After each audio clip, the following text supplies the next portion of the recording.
Howdy, guys. I don't know if this is going to be a short video. We'll see how much I start ranting today. But it seems like I can never get ahead on this back area. Now it's back to being a disaster because in this game, everything is always coming in and nothing seems to ever settle down. That's Such sure. is a life for running a game store. So, got a lot to talk about today. I know I sound like a broken record. I know that I won't shut up about Wizards of the Coast and Pokemon and their bad decisions.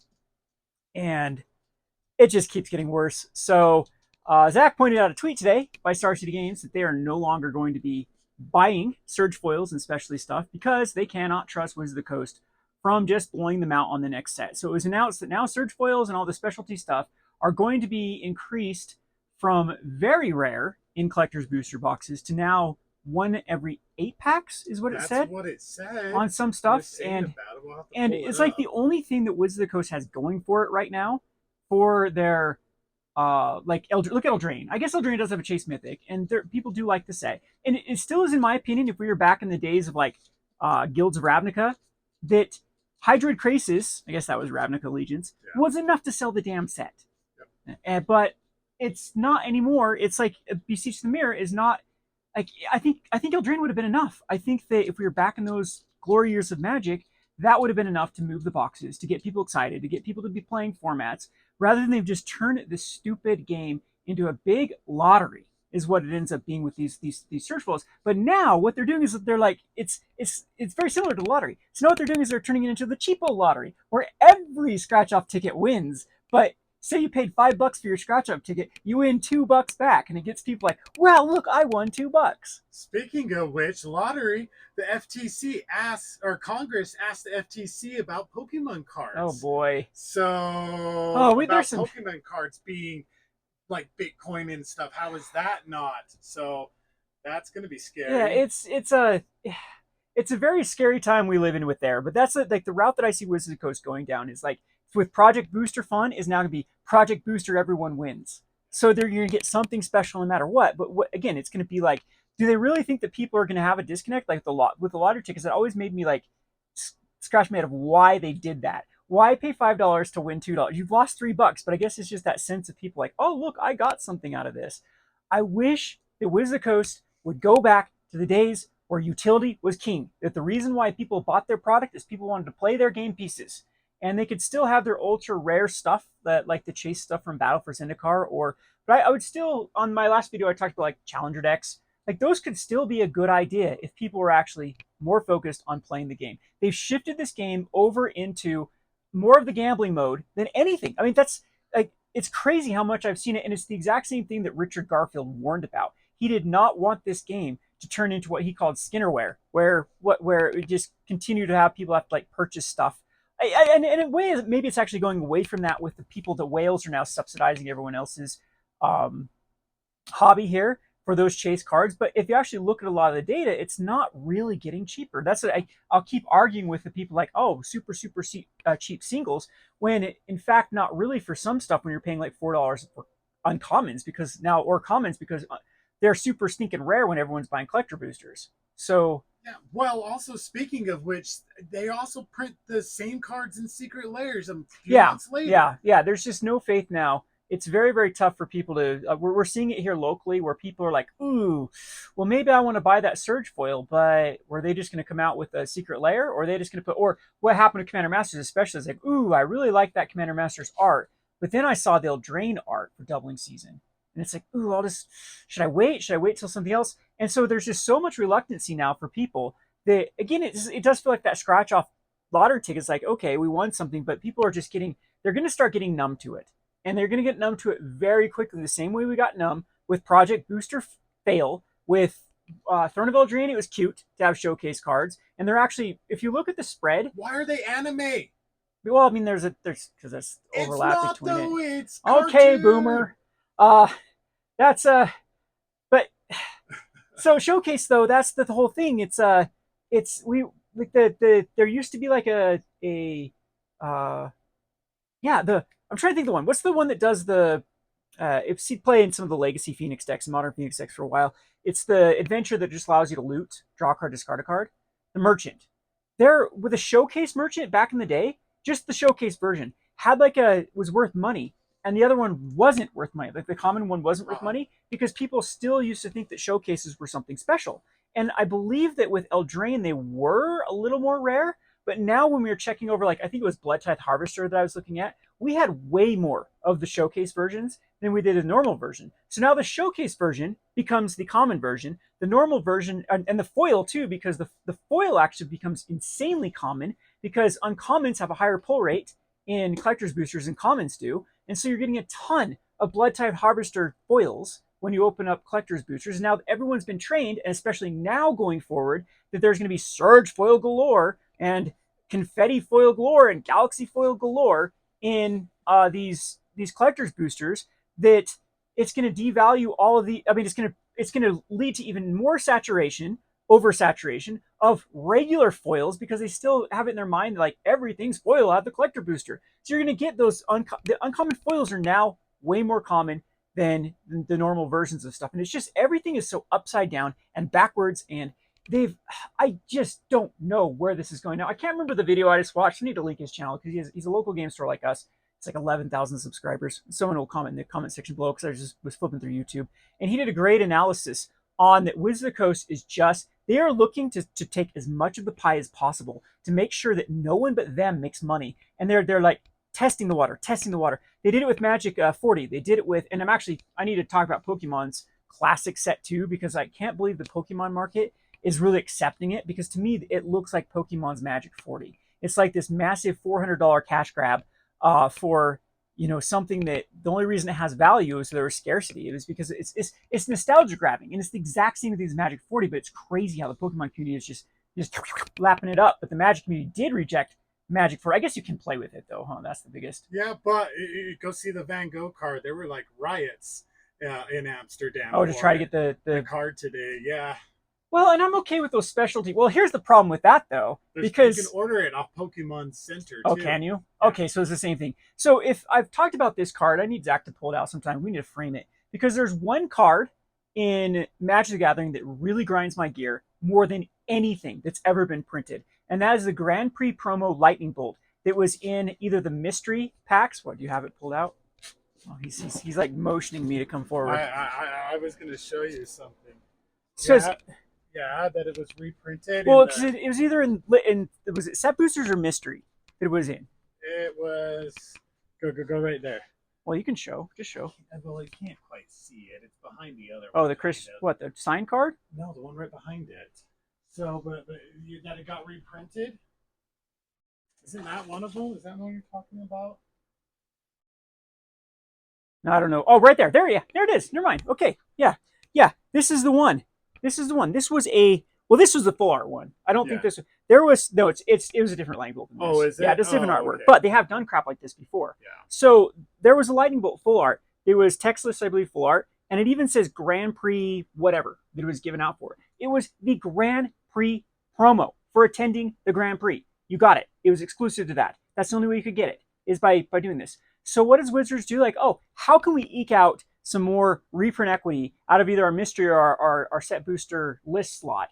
Oh, let's take this super expensive version of Lightning Bolt that was going for like $80 at the time, and let's throw it as it was like a foil version, and it still even says Grand Prix whatever, and the only difference is it had that stupid Planeswalker symbol. That's the only way you can tell the card apart, and the quality is much worse. That's the other way you can tell the quality apart, because a lot of list foils are super flimsy and super they're dark and they curl really easily, so the quality is crap depending on what printer printed them. But anyway, so like again, even still said Grand Prix promo on it, and they put it into list slots. So it'd be like the Amsterdam one being like, oh, we're just reprint this in the future because people actually like this, and it's dumb. It's like those things should be exclusive. If they want to have these chase cards, they want to give people something to collect and go for, then they should be one and done and over. And they should never touch that art again, never touch that foiling process again, never touch the exclusivity of being able to get that at an event. How do they are they going to sell events in the future when people have no faith that what they're, and these are pure collector cards at this point. I don't even want to talk about people like thinking they're utility. They're not utility at that point. There are so many versions of Lightning Bolt out there that they should have some sort of exclusivity and some way to get them, and that would put faith back in this stupid market where we can't have any faith that Wizards is just going to do it. Well, speaking of Secret Layers too, Secret Layers, they reprint all the time. And then they do like the summer drop. Oh, you missed this back in last 2 years ago, April, that was released. Oh, you missed the mark. We're just gonna put it all. Oh, and oh, guess what, guys, too? We're gonna sell you the bundle of all these Secret Layers for actually cheaper than what you would have bought them for. It's kind of the exact opposite of what board games do with the Kickstarter stuff, where Kickstarter's like one and done, and they're like, if you backed us on Kickstarter, you get this ultra exclusive, wonderful board game, and then for everyone that wants to play the game, we're going to come out with the retail version and whatnot. And that keeps everyone happy. It keeps us like, okay, we don't have to like get fleeced on Kickstarter if we want a version of this game. We can just wait till the retail version, and the people that can actually play it can still get that version of it, later down the road for cheaper than what it was, for the ultra premium product that was out there. And both parties can be happy, the collectors and the utility, people looking to it. But both still have to have value. And that's where Wizards has just lost the plot. They don't even know what they're doing. They can't tell their head from their ass at this point. They are just all over the place. And like the thing is too, is they are just, if you try to engage with Wizards of the Coast, especially on like the WPN network, like everyone, all the stores are completely behind this, saying that we are seeing a lack of just activity like we used to see with trade-ins, with people buying stuff, with just the excitement, the wall fatigue is through the roof. And Wizards of the Coast will respond back, not what our numbers say, not what our numbers, like in the most condescending way possible. Magic has never been better. That's because they FOMO creep this to death, where people still remember Modern Masters 2013. They still remember these times when Magic the Gathering went through the roof, and they don't want to miss out on this. But it is going to crash. People are going to eventually, they're just going to be numb to everything they release. Every new secret layer that comes out, every new specialty product that comes out, people are just going to be so stinking numb to it that they're not going to purchase stuff. And that is where I'm still just terrified. But again, I know that there are ways to eke out a market in this. If Magic the Gathering fails, I know that like another game hopefully will take its spot, because the trading card world, there seems to be this new Zoomer like want for real life experience, which it's just had a massive resurgence in the TCG world. And like, I'll argue until I'm red in the face with a lot of comments like, oh, Magic was dead when they started doing Magic Online. Magic Online's been around here forever. It was pre the boom. I mean, I played Magic the Gathering Online during Odyssey. That thing's been, same thing Arena. The Arena and Magic Online have failed. They've never been able to capture an audience like the way that tabletop Magic has. And rightfully so, because Magic is not that great of a game online. You can actually go play games that were meant for an online experience, that don't have as much RNG, that don't have as much, like that can navigate those waters a lot better than, or look at, what Arena does, where they're able to balance cards and like edit cards later on. Like that is what gives those games advantages over tabletop games. The thing about tabletop games, the things about CCGs, is the collectability, that there's that whole baseball card mentality of collectors, and Wizards just killed that.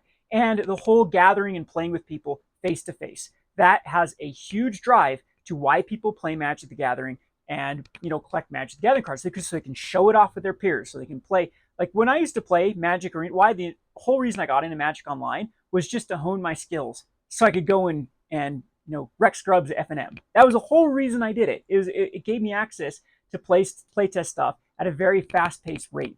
And I think the vast majority of people still utilize those programs. You can find every board game, every stinking one of these board games has an app version. Are they played nearly as much as the main game? Well, probably not. But I mean, the whole reason why they make them is it does eventually lead to the sales of these games. So I don't know. I'm just beside myself at this point with the direction of Wizards of the Coast. I'm always thinking they have to stop. There's going to be this turning point, and we just have to just wait it out. Just wait it out. Just wait it out. And then Caverns of Ixalan comes out. Oh, now we're going to have 10 versions of Caverns of Souls with these ink foilings and serialized crap and then they go to now this Lord of the Rings crap with Surge foils are going to be a higher rate. And then we see all this other specialty nonsense that just continues to be pumped out. And I'm so exhausted by it that it's I don't know when the straw that breaks the camel back is going to happen. And I know I sound like just this repetitive, I don't know, robot at this point, just ragging on Wizards. But it's got to give. But anyway, back to the LGS store that I want to give a shout out to. I think he said it perfectly that he thinks that stores will still continue to exist because there always will be a need to have gathering. We have the same. We still have lots of people here. It's still we still have a very vibrant scene here, and we still make good money on the people that do come here and want singles and they want to pack now, so they'll pay our overpriced prices for them. And the only reason I'm saying it's overpriced before Zach gets mad at me because we are normal markups. This is what it should be. This is when they had MSRP. This is what it should be. Is we have this whole or if you just go on any sort of online, is you can get any product that cheaper than I can get from distributors, and it's just a sad state we're in. And now, what stores are just going to end up doing, I agree with this other LGS guy, is we're just going to wait for blowouts. That's all we're going to wait for as well. And so we're gonna continue to order less for pre-releases. We're going to continue to order less for set releases. We're going to wait until they dump Dominaria remastered on Amazon for $170. One freaking 70 for Dominaria remastered. Dominaria remastered was like a $400 collector box. The MSRP for that? I want to say it was because it was like $295 my cost or something. Yeah, it was a specialty set. It was expensive. It was very similar to Modern Horizons too. Yeah. Yeah. I want to say they were supposed to be like $50 packs because you could get the Legends cards. Well, Force of Will. Yeah. And Legends. Force of Will, that's $40 now? Legends, you're right. It had Legends cards in them. Yes. And everyone lost their minds. Or no, that was Dominaria. No, was it Dominaria? That was Dominaria. But speaking of those were dumped for $140.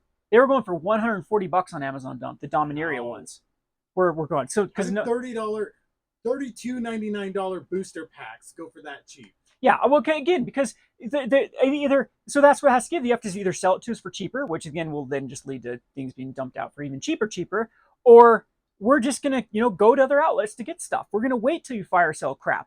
We're gonna wait, and the whole thing is like I think there's enough selection out here that if I'm out of a certain product, people will be like, oh, well, I'll buy this product instead. So I just won't carry the overpriced crap that you make me buy, directly from your overpriced distributors. We'll just wait for your dumps. We'll just wait for these type of things to get things. And it's just going to lead to a horrible ecosystem. And I have to link this video because it's so spot on. The Wizards of the Coast is so misguided, thinking that they're going to eke out every dollar that they can, but eventually it's where are they going to get their dollars from if there's no place to actually buy it? From us forcing everyone to play Standard. Well, I mean, I'm liking their direction with Standard. They should. It's the whole problem that I still think, like, people blame Magic Arena, people blame all these other reasons why people don't play Standard. The biggest issue of why Magic the Gathering has started to fail is Wizards of the Coast has not cared to really promote anything. They have just taken the biggest easy way out, thinking the game will promote itself. They haven't done stuff with stores. They haven't done like regionals forever or even like a big hype for Grand Prix. Some of their tournaments I have to go and find on their website that are like 7 pages deep with one little mention of it. They don't they went through that whole phase of just, we're going to go to Arena. We're going to go to Arena. Arena has this massive profit margins. And they dragged their feet for too long with that crap when we had every one of these stupid booster packs and every one of our, they'd actually even send us promos that would give, we're supposed to give out for FNMs that literally advertise people to go play on Arena. That's what the WPN's getting pissed off right now about too, is that there's an event coming out that people are going to get double XP for Arena if they come in and play an event at our store. And stores like, no, I am not doing this. I am not opting into this crap of having people come and play. You know what's going to happen too is we get those type of players that are going to only come in because they want to exploit like a promo or those type of customers just drive me insane. They don't want to be here long term. They don't want to support a store or like, again, a community or something like that. They just want to, and I don't blame them too. They just want some sort of as much value as possible. And Wizards of the Coast is like now giving incentive for playing on Arena rather than playing on a store. So it's this whole cross promotion thing. I think is just, I don't know. It's just still sickening to me the direction they've gone with it. And I will still make a case for local game stores. I'll still argue with everyone that this is a dinosaur obsolete business model and blah blah blah.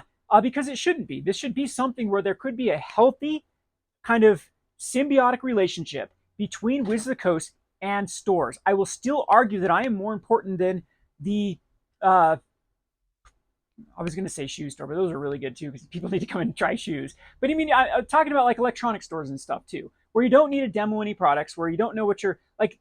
I get those kind of business models are obsolete. There's probably not a need for them at this point, where there could be big box stores and you can have ordering online. And but game stores are different. You can bowl online. Well, and again, I don't want to be where I'm a movie theater and have to charge $5 for popcorn. Like that, I know the movie theaters had to go through that whole thing where it's like, okay, the only way we're gonna ever make money is our overpriced. We have to ban any sort of outside food or drink, and we have to, find all these ways to just really exploit people to pay overpriced crap because that's the only way we're allowed to make money. I don't want this industry to go down that road. There can easily be a symbiotic relationship that worked for 25 years with Wizards of the Coast and their LGSs, where both people made money. And I know that they're still so jealous in the 2014 era, where Star City Games and like the Card Kingdom, Star City Games, the cool stuff, made the lion's share of the profit. And they're still so super jealous of that era because they didn't make out the big bucks like these other. I mean, they still did though. I mean, the manufacturer has to be okay with that. That is the issue. If you watch anything, like you watch Shark Tank even, and obviously, and think about when they start talking about margins, well, what's your cost and what you sell wholesale and what you sell when they start, and I'm always like scratching my head when I'm like,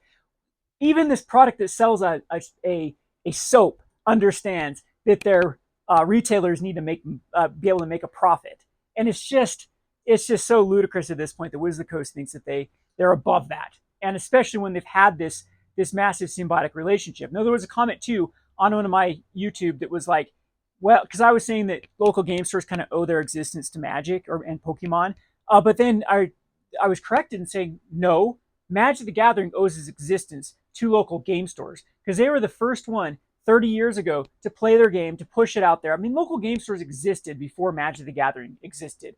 And I even still remember in my childhood when Magic first came out that we had hobby stores and game stores. They didn't all of a sudden just appear with Magic the Gathering. Now, 2010-ish era forward, yes, it became so profitable with Magic the Gathering because there's finally this game that just had massive potential and profitability that stores were able to really capitalize on that. And I do still think the LGSs owe a lot of existence to that.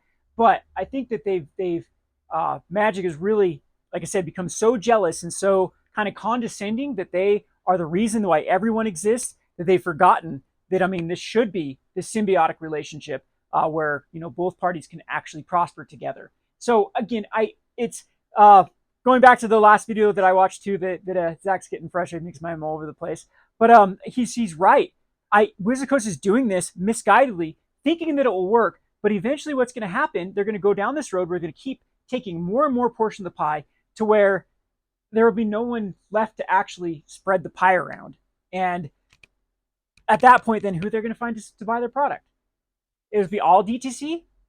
So how many, like, I wish I'll have to do that maybe sometime, but then people are so camera shy here, is like, how'd you get into Magic? How'd you get into Magic? How'd you get into Magic? To all my customers. And the vast majority of them were through friends. Yep, that's me. And me too. And walking into game stores. You know how many people were walking? This like one of our big play groups right now, they are D&D players that got bored with D&D. They came in to buy D&D books and miniatures.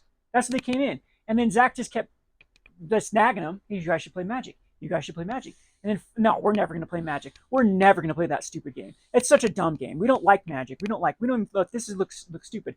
And then finally, by just hanging around the game store, they started playing Magic. Now these idiots have spent hundreds of dollars on. They've bought so many of these precons. They come in and buy like a precon a week and then upgrade them, which is awesome. It's that's exactly how it should work. And anyway, this rant has gone on long enough. It's what, like almost 30 minutes now. Who knows? Yeah, my arm's sore. The mic's probably dead. Yeah, it probably is. It probably like switched off to the other mic. Oh, it's still going, and now I hit that. So appreciate everyone that has supported though, and has watched the videos. I'll get off this binge of just ranting one of these days and get back to actually producing some pretty chill content, hopefully. So I was going to show some stuff that came in, but watch our old videos and tell us if you want that stuff. It's so frustrating though. Like even today, I came in raging because I got a shipment from a distributor that I had no clue was even coming, just out of the blue. There's no communication. Like distributors, I think are just too. They're too like crazy. That's why you deal with them now. Well, here's my hypothesis about distributors. I think they've turned down a skeleton. I think they've been murdered in the last couple of years. That they're down to skeleton crews, and that's why we're seeing so many issues now with distributors. Like I'm getting like the wrong stuff. Like it's All the constant. time. It used to be a lot more rare, and now it's constant. We're getting the wrong stuff. We're getting the. It's harder to communicate, and it's just I get the. It's just another symptom of an industry that's really really struggling at this point. And I don't know. Whew. I'm gonna go take a breather and get to some orders. We'll see you guys next time. Well, come down in October 14th. If you're going to watch the solar eclipse, let us know. Oh, in We'll Richfield, yeah. yeah. We're some fun stuff. we're the spot. Well, We're on NASA's website. I know. Oh, we'll have fun, We've guys. made the big leagues.